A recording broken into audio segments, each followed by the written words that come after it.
Sexo e obsessão, capítulo 3, a comunidade da perversão moral.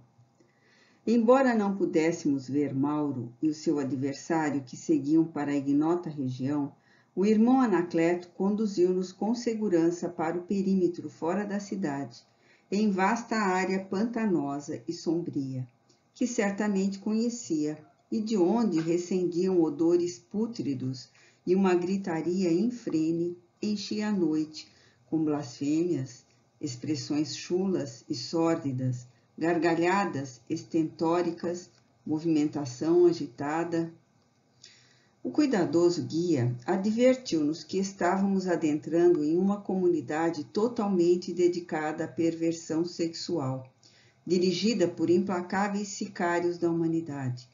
que ali reuniam o deboche, a degradação, o cinismo, a rudeza do trato, onde encontravam inspiração muitos indivíduos reencarnados e dali procedentes na área da mórbida comunicação social, da literatura doentia e da arte escabrosa para os seus espetáculos de hediondez e de degradação moral.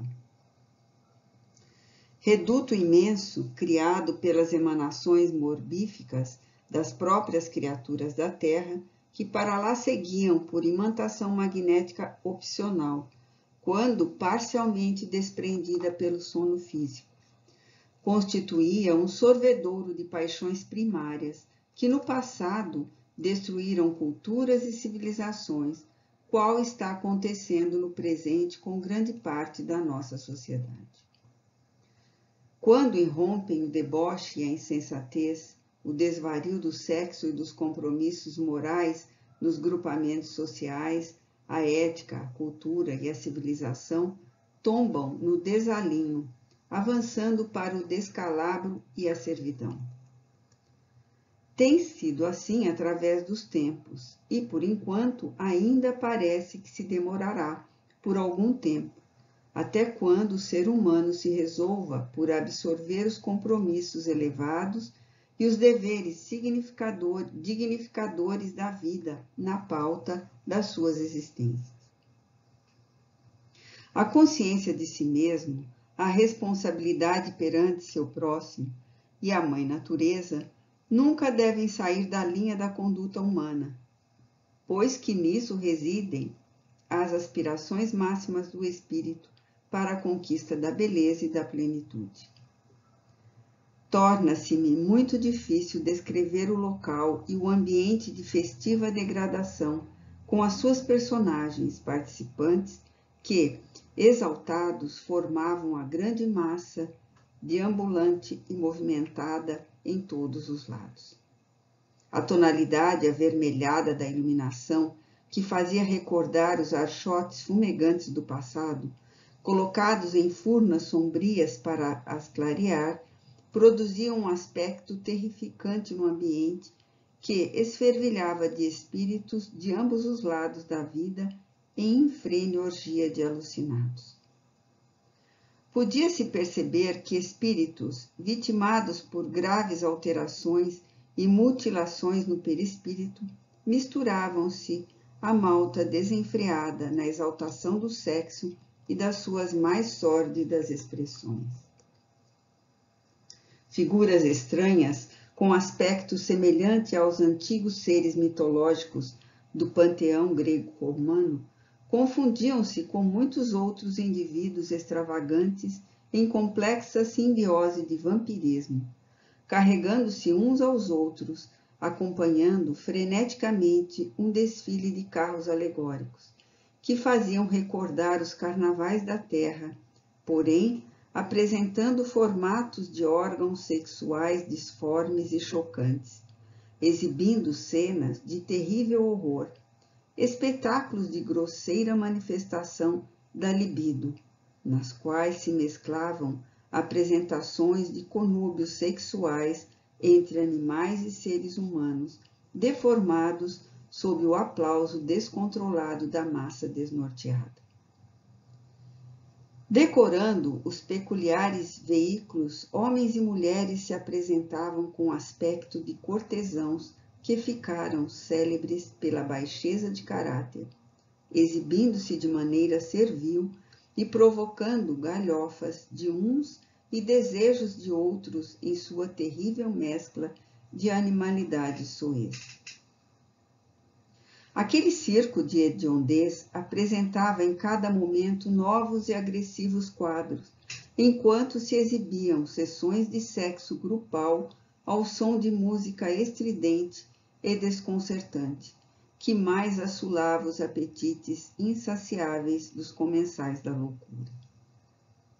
O antro asqueroso dava-me a ideia de ser o mundo inspirador de alguns espetáculos da terra,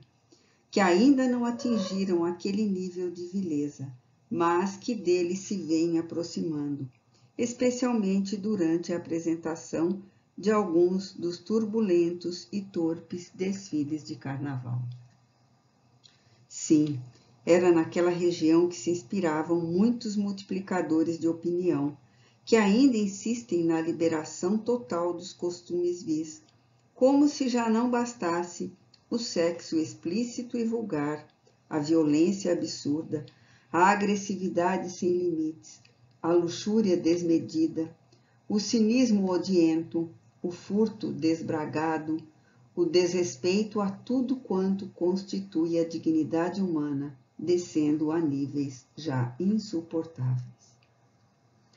De quando em quando, aparentando a postura de guardadores da comunidade horripilante, verdadeiros espectros humanos semi-hebetados, conduzindo mastins de grande porte, vigiavam a população contra a qual atiçavam os ferozes animais.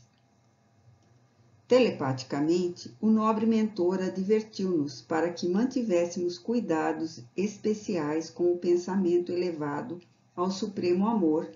sem crítica ou observações descaridosas em relação ao que víamos, a fim de não sermos surpreendidos por esses vigias terrificantes.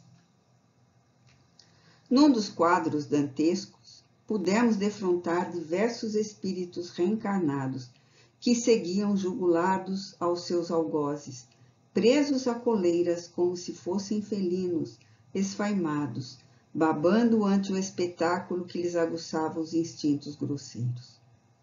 Entre outros, encontrava-se Mauro com o seu sicário,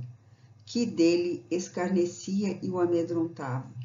enquanto, debatendo-se para libertar-se da retenção e atirar-se no vulcão de asquerosa sensualidade, urrava em deplorável aspecto. Observamos que crianças despidas em atitudes obscenas decoravam o carro exótico, gritando e movimentando-se sexualmente, inspirando mais compaixão do que outro qualquer sentimento. Acurando, porém, a visão, surpreendemo-nos ao constatar que se tratava de anões cínicos, apresentando-se como criaturas infantis, assim despertando os viciados em pedofilia a terem mais acicatados os seus impulsos grosseiros. O bacanal, com as suas aberrações, alongou-se na sucessão das horas, até quando os primeiros raios do amanhecer penetraram a névoa densa, fazendo diminuir o desfile horrendo, e a movimentação foi desaparecendo, até ficar o ambiente com a sua pesada psicosfera pestífera quase vazio, exceção feita aos vigilantes e seus animais em contínua atividade. A esdrúxula sociedade ali residente seguiu no rumo das suas furnas e maçardas, a fim de continuar na exorbitância dos sentidos torpes, terminando o desfile que se repetia todas as noites. O irmão Anacleto convidou-nos mentalmente a segui-lo, afastando-nos tão discretamente quanto nos adentráramos no dédalo infernal, aturdidos e algo asfixiados, até nos acercarmos de formosa praia que se dourava à luz solar e recebia os primeiros raios do astro-rei como bênção de luz após a noite ensombrada no reduto em que estivéramos. O odor do haloplâncton que vinha do mar renovava-nos, tanto quanto o prana da natureza, em bênçãos de vitalização, restauravam-nos as forças momentaneamente alquebradas pelos fluidos morbosos da comunidade de perversão. Sem que enunciássemos alguma interrogação, embora o grande número delas que bailavam na mente, o mentor gentil, utilizando-se da beleza natural do dia em começo, elucidou-nos. O recinto infeliz onde estivemos é mantido e dirigido por alguns verdugos da humanidade, que se nutrem dos pensamentos perversos e lúbricos dos seres humanos, que sustentam dessa forma a estranha coletividade que ali se omisia, e que, longe de qualquer ambição idealista ou espiritualizante, reencarna-se no mundo físico trazendo as imagens das experiências vivenciadas, procurando materializá-las posteriormente entre as demais criaturas.